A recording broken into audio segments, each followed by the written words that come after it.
For whatever reason, East Baton Rouge Sheriff's Office is still doing dynamic entries for narcotics warrants, and in the process of executing this warrant, 2 officers are shot and 1 suspect is killed. I'm going to play the tactical portion of this video because it's not very long. Then we will talk about some things and I will demonstrate a safer way of working doors. Go ahead and announce. Announce!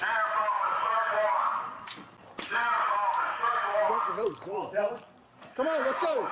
Sheriff's Office search warrant. I'm shooting across with me. Brock, take the hall. Yep, take hall. Sheriff's Office.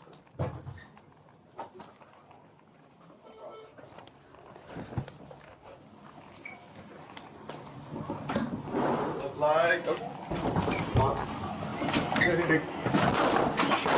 I don't have the actual exchange of gunfire. That portion of the video wasn't released. I only censored and blurred out the suspect's muzzle flash in an attempt to not get this video restricted by YouTube.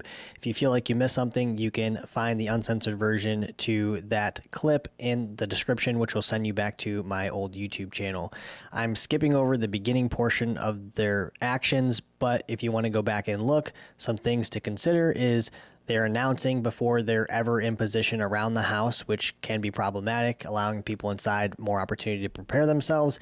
They are approaching the breach point with 2 officers that have breaching tools and no lethal coverage.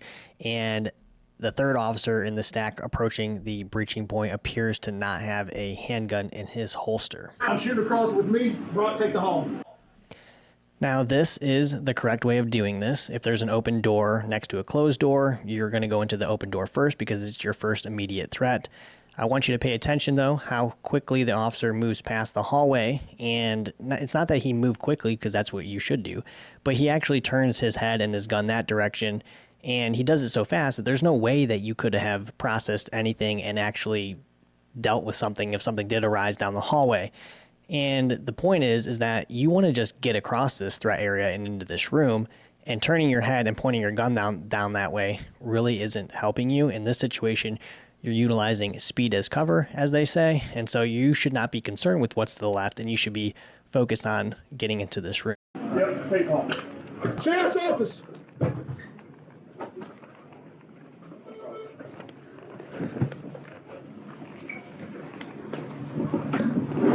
Like.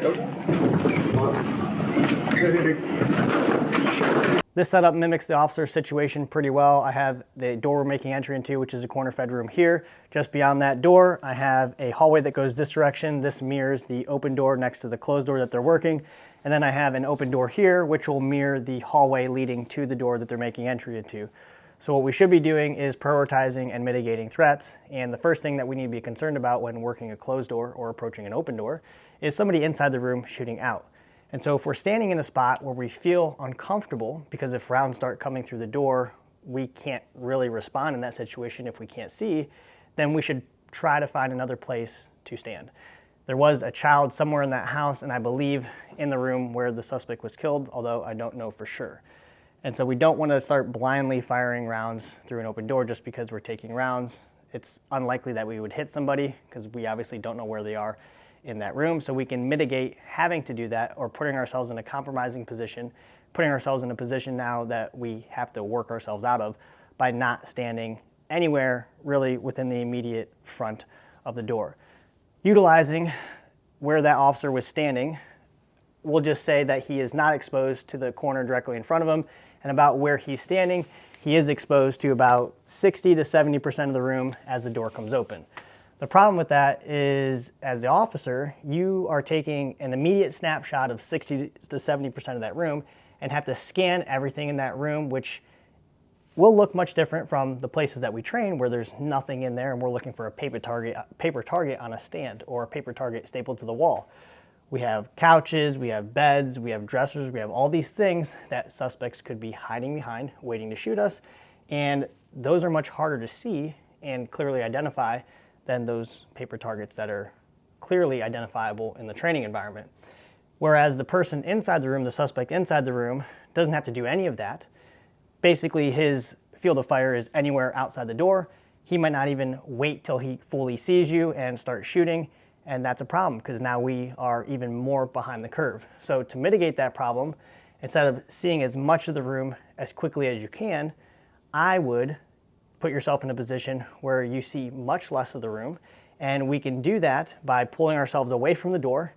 In his situation, he had the open door, so he could utilize the open door. So we'll say this is the open door, even though this is just a hallway.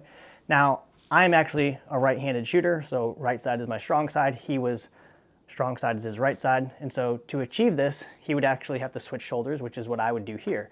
If I back away from the door and I try to cover that 10 or 15% into the room, I have to overexpose myself to be able to do that. I can make myself smaller and lesser of a target by switching the rifle into what would be my off shoulder. So if I switch my rifle into my off shoulder, I can back away from the corner, again, utilizing the doorway that's already open in the room that they just came out of. And I can, as that door comes open, take an immediate snapshot of about 10 to 15% of that room. And now, however you want to work it from here, you can move quickly, you can move slow, however you want to do that. Another thing that they could have done is not only could they have had the officer here, away from the doorway, looking at that 10 to 15%, but they could have utilized the corner of that hallway and got another gun into the fight. And if that officer, which we'll just presume he's strong side is his right side, is on the corner of that hallway looking into that doorway as it comes open, he also would probably have to switch shoulders, again, in order to minimize his exposure. And now when the door comes open, we are seeing about 55 to 60% of that room as soon as the door comes open.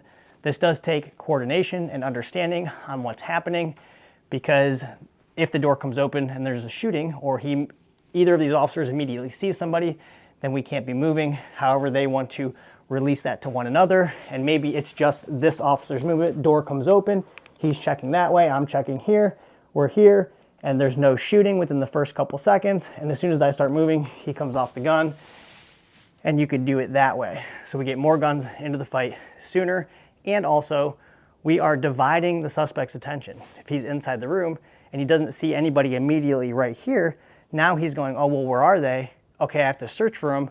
And he has a choice to make if he does see both of us, right? But he can't shoot both of us at the same time.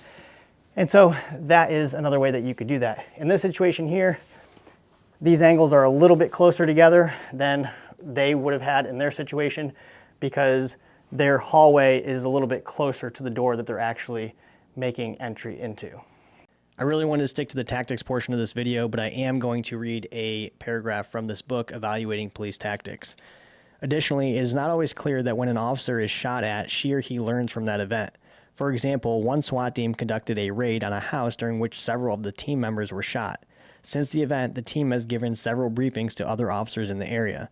These briefings focus on the importance of officer down drills that the team had extensively practiced, but do not question the decision to conduct the raid or tactics used to make entry, despite several team members being seriously wounded. I know many SWAT officers on major SWAT teams in large metropolitan areas, and I don't know any of them that are still doing dynamic entries or moving quickly through a structure for somebody that has a warrant or for evidence. Some people don't know this, but on narcotics search warrants, sometimes we don't find anything, or sometimes we find a very small amount of narcotics. And so the question should really be asked, should we be valuing evidence over our own officers or individuals? And I think the answer to that question is no. And if the guys with all of the training are not doing that anymore, it's not because of politics, it's because they have discovered that it is not the safest way of dealing with that particular problem. If you want to support this channel, you can do that by subscribing and leaving your opinion in the comments.